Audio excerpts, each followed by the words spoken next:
Hola, ¿cómo están? Hoy veremos lo que es la programación orientada a objetos en C Sharp. Entonces, para eso vamos a ver algunos conceptos.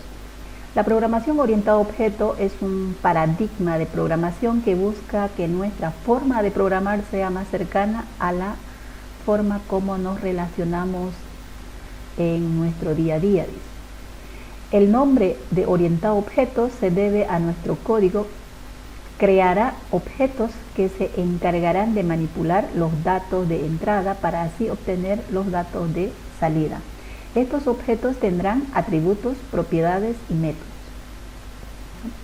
Entonces, lo que es la programación orientada a objeto, lo que nos permite es lo que tenemos que ver es, por ejemplo, vamos a ver este ejemplo. Aquí tenemos, por ejemplo, una clase buses. Podemos definirnos en realidad de nuestro entorno, del mundo real, podemos identificar cualquier clase. Puede ser, por ejemplo, la clase computadora, una clase persona, una clase buses, en este caso la clase buses. Podemos definir, por ejemplo, la clase alumnos, clase profesor, no sé. Entonces, al entorno a nuestro entorno nos vamos a encontrar con muchas clases, diferentes tipos de clases, ¿ya? En este caso entonces tenemos la clase buses. En esta clase buses tenemos, por ejemplo, estos objetos. Estos son objetos. Este es un objeto, este bus es un objeto de esa clase buses y este es otro objeto, ¿ya? Y este es otro objeto. Entonces, en una clase se definen los atributos, los métodos, propiedades, atributos, propiedades y métodos. Como en este caso, por ejemplo, de este bus se puede definir su color, su placa, su capacidad. Ese es su atributo, ¿no? Pero puede tener también sus métodos. Esos métodos también se llaman comportamientos. Arrancar, detenerse, recoger pasajeros. Entonces, estos son sus métodos, ¿ya? Entonces, una clase tiene atributos y tiene métodos. A través de esa clase vamos definiendo o creando objetos. Vamos creando objetos. Aquí tenemos otro ejemplo, una clase persona. Esta clase persona igual tiene sus atributos. ¿Ya? Hay un nombre que lo identifica, un apellido tal vez, una dirección, un número de teléfono, un ID. Entonces, esa es una clase persona, pero a partir de esa clase podemos generar otros objetos, como Pedro, Cristina, Manuel, María. Estos son instancias. Dice, la imagen muestra patrón persona y una serie de personas reales que se crean a partir de este. Y así, de la misma manera podemos tener, por ejemplo, aquí dice,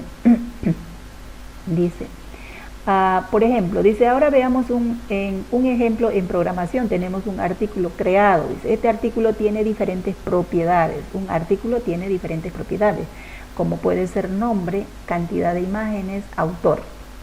Y también contaría con métodos tales como compartir, el cual servirá para enviar el artículo a diferentes redes sociales. Otro método sería el actualizar el artículo y así sus diferentes acciones. ¿Ya? Entonces ese es otro. También podemos decir, aquí otro ejemplo tenemos, por ejemplo, en nuestra vida cotidiana, dice, pensemos en un gato. Un gato puede ser una clase. Este tiene diferentes características, como su raza, su nombre, su color, su tamaño. Ya el gato también puede realizar diferentes acciones, como arañar, maullar, correr. Esos son los métodos. Las acciones o el comportamiento que tiene ese gato son sus métodos, ¿ya? Se llaman métodos. Y todas las características como el color, el tamaño, el nombre, la raza, todo eso son sus atributos, sus características de esa clase. A partir de esa clase podemos crear objetos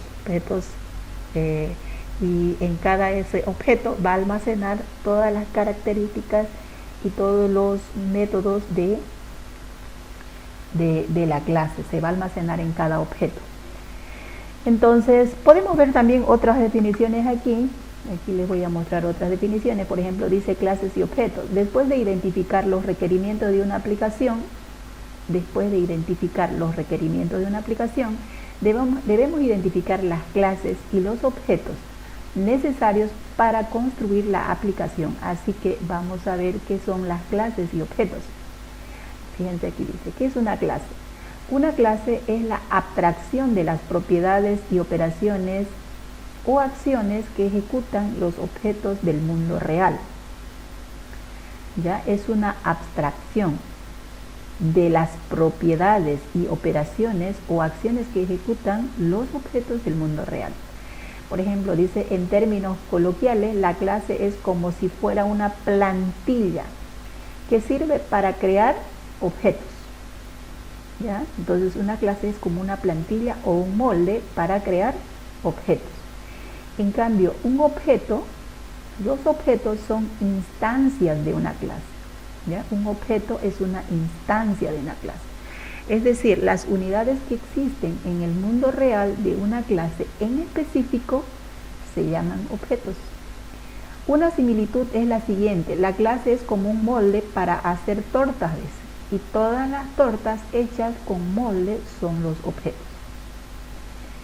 ¿Ya? Entonces aquí hay otros ejemplos que nos muestran clases y objetos.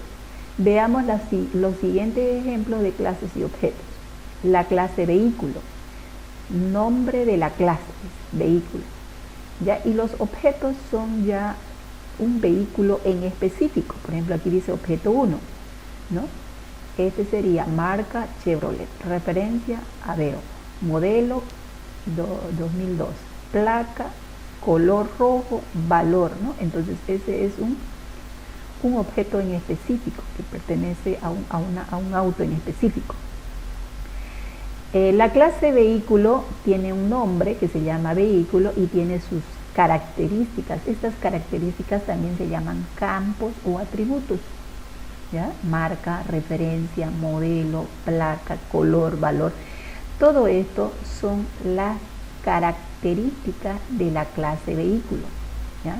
Entonces, en cada una de estas características se va a almacenar datos. ¿Qué datos se va a almacenar? Estos datos, ¿no? Esos datos. Entonces, a partir de esa clase, a partir de la clase vehículo, creamos objetos.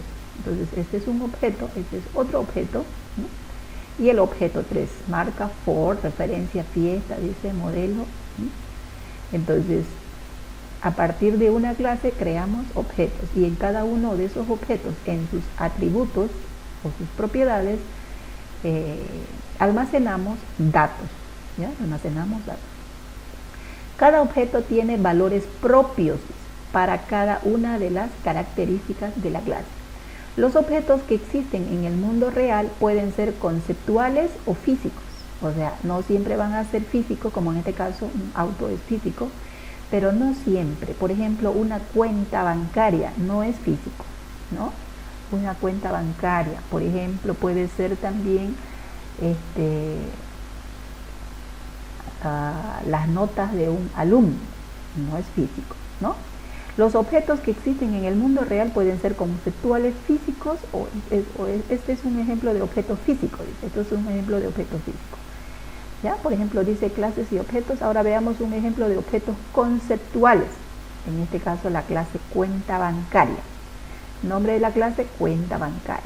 Y los atributos, las características de la clase, número, titular, tipo y saldo. ¿No? Entonces, a partir de esa clase creamos objetos. El objeto 1, aquí, el número, en su atributo, en su característica, en su atributo o campo, almacena este dato. En titular, Sandra Parra. Tipo, ahorro. Saldo, ¿no? Y el objeto 2, este es número de cuenta, este es otro número de cuenta. Titular, tipo, saldo. Este es otro objeto. Pero cada uno de estos objetos se crean a partir de esa clase.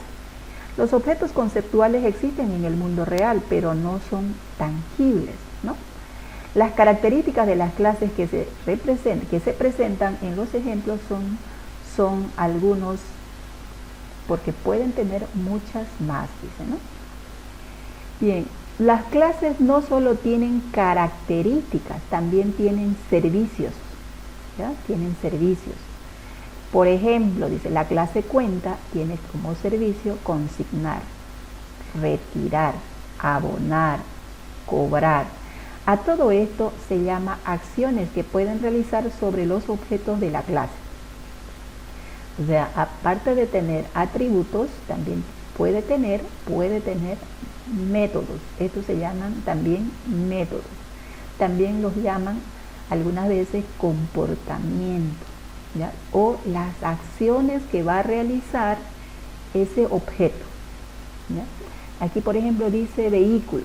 Vehículo puede tener como comportamiento, método, o ya sea o la acción que puede realizar ese objeto vehículo: calcular impuesto anual, cambiar el valor, matricular ante tránsito, pagar con parendo. Entonces, esas son las acciones que puede realizarse en una clase sobre un objeto vehículo.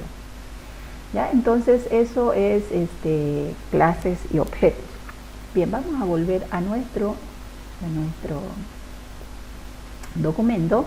¿Ya? Entonces, dice una forma nueva de pensar, o sea, la programación orientada a objetos es una nueva forma de manera de pensar, en donde tenemos un problema, la descomponemos en distintos subproblemas para poder llegar a tener soluciones más pequeños y simples.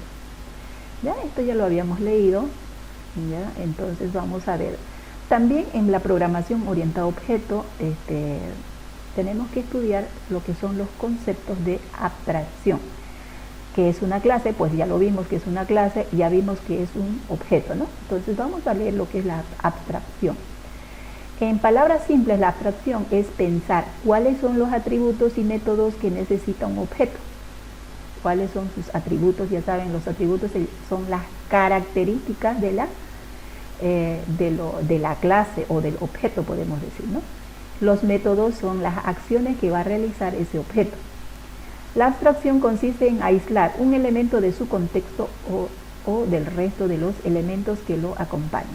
En programación, el término se refiere a énfasis en el qué hace más que cómo lo hace, características de la caja negra, dice, ¿no? Entonces, eso es abstracción. Y la clase, pues ya lo vimos, que podemos decir que es una plantilla o un molder para crear objetos o para instanciar objetos, ¿ya? Contiene la estructura básica de un objeto, dice, atributos, propiedades y métodos. Instancia, el proceso de crear objetos a partir de una clase llamada instanciar. Cada objeto creado también se puede llamar instancia, ¿ya? Cada vez que vamos a crear un objeto de una clase, lo vamos a llamar instancia. Bien, esto ya lo habíamos visto, entonces esos son las clases y objetos. Hay otro concepto que vamos a manejar en orientado a objeto, es la herencia. Desde un punto de vista de la genética, cuando una persona obtiene de sus padres ciertos rasgos, como el color de los ojos o de piel, una enfermedad genética, se dice que hereda, ¿no? Algunos rasgos, ¿no?, hereda de su padre, ¿no? O sus rasgos puede heredar a sus hijos. Entonces, del mismo modo, en programación orientada a objeto, cuando una clase hereda de otra, obtiene todos los rasgos que tuviese la primera, ¿ya? Por ejemplo, vamos a ver aquí, es la clase persona, también se llama superclase.